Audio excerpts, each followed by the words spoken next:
Parents chose a prestigious college for my sister, but they refused to pay my tuition, saying, "Be independent." So, I left home.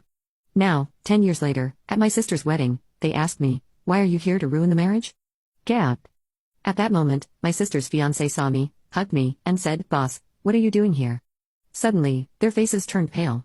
My name is Rachel Harris, and I'm turning 33. I live with my husband Adam, who is 3 years older than me, and our 7-year-old son, Peter. We're a family of 3. Today, I'm going to a friend's wedding with my husband.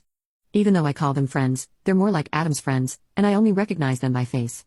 The wedding is at a fancy hotel, and I'm amazed by how luxurious it is. While Adam greeted people he knew, I stepped away to use the restroom. As I was walking back to the ceremony, I heard a rude voice say, "Oh, look at that defective person. Why are they even here?" I thought, what? Who are they talking about? It felt like the people nearby were saying mean things on purpose, loud enough for me to hear. It wasn't just gossip, it was clearly offensive, but no one spoke directly to me. I didn't want to deal with such rude behavior, so I walked away. Suddenly, I heard someone shout, "Hey, ugly. Can't you hear me?" I ignored it and kept walking. My name isn't ugly, and I wasn't going to let them bother me. But then I heard quick footsteps behind me. Before I knew it, someone grabbed my arm tightly, and it hurt. "Wait a minute, I'm talking to you," a woman shouted. I looked at her and pulled my arm away. She stumbled backward, acting all dramatic. Another woman rushed over to help her, giving me a dirty look. "Lauren, are you okay? Why are you being so rough?" she asked, glaring at me. What's going on? Who are you?" I asked, confused. She snapped back, "Who am I? You really don't remember me, do you?" How rude. When I asked that, she raised her eyebrows, surprised. "Huh? What are you talking about? Do you really think you have the right to act like this with just a high school diploma? If you've forgotten, let me remind you, I'm your sister Lauren. Does that name ring a bell? And this is our mother. Can you honestly say you've forgotten your own mom?" I thought for a moment and nodded slightly. Maybe there was someone with that name in my past, but I didn't want to waste time talking seriously with them. My response only made them angrier. At that moment, 3 men hurried over. "What's going on?" We could hear the shouting from over there. "Lauren, aren't you ready yet? You're still in your regular clothes. You need to change for the wedding." One of them, who she called Dad, said. Lauren pointed at me and yelled, "This person. This suspicious person snuck into our wedding. Get her out of here right now." The 3 men reacted very differently. The one she called Dad looked at me with wide eyes and then a clear look of displeasure. The other man, Noah, froze in shock, his face turning pale. "Why is Rachel here on such a happy day?" Noah asked, his voice unsteady. "She must have snuck in by mistake. It's unbearable.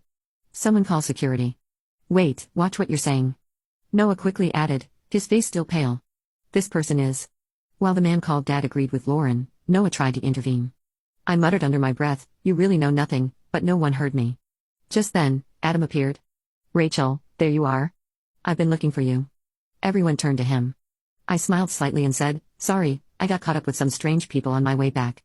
I moved closer to Adam. He quickly assessed the situation, understanding it right away. Lauren's face changed when she saw me standing next to Adam, glaring at me with anger. Her parents still looked confused, not fully understanding what was happening.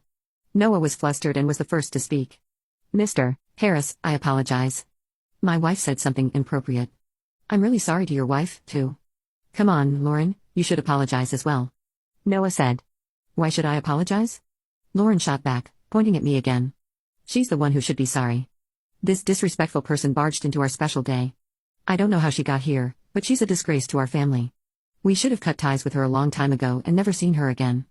"Wait, family?" Noah looked shocked, glancing between me and Lauren. Just then, the 3 people called Dad and Mom stepped in.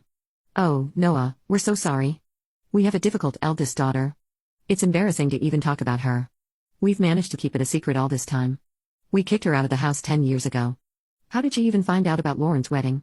What does she want by coming here uninvited? She's not trying to ruin the wedding, is she?" Mom continued. "Actually, Noah, she's not very bright. She only finished high school and couldn't get into college. After that, she just wasted time doing part-time jobs, staying at home, and being a burden. She was like a parasite. She should be thankful we supported her through high school. So why did she sneak into the wedding? Even though they treated me badly, I had cut ties with them a long time ago and didn't care about their insults.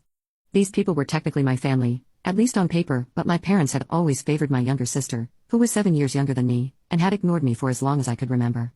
My father's family had been doctors for generations, and our home was also a clinic. My mother worked there as a nurse. To outsiders, our family probably looked like we had everything we needed, but in reality, it was a toxic home. I remember trying hard to win my parents' love when I was young, but I eventually gave up because their favoritism towards my sister made no sense to me. She was seen as attractive, and I was not. Luckily, though it might sound strange, I was smart and did well in school, so I focused on my studies, aiming to leave home as soon as I could. Back then, I felt like I was just playing the part of the defective older sister in the family. I won't allow you to go to university. You're a defect by nature, and there's no way you could get in. Start working right after high school, become independent, and contribute financially to the house. You should be grateful we even raised someone as unattractive as you. You owe us for that. As for college expenses, we'll consider it for Lauren, but there's not a single cent for you. You'll spend your life serving us. Even if you get a job, it won't be anything important. This is what my parents told me during my senior year of high school. I actually recorded that conversation, along with many other times they verbally abused me or acted irrationally, and I still have those recordings today. My sister Lauren also treated me poorly, following our parents' example. She would often mock me, trying to prove she was better. I'm going to become a doctor and take over Dad's job in the future.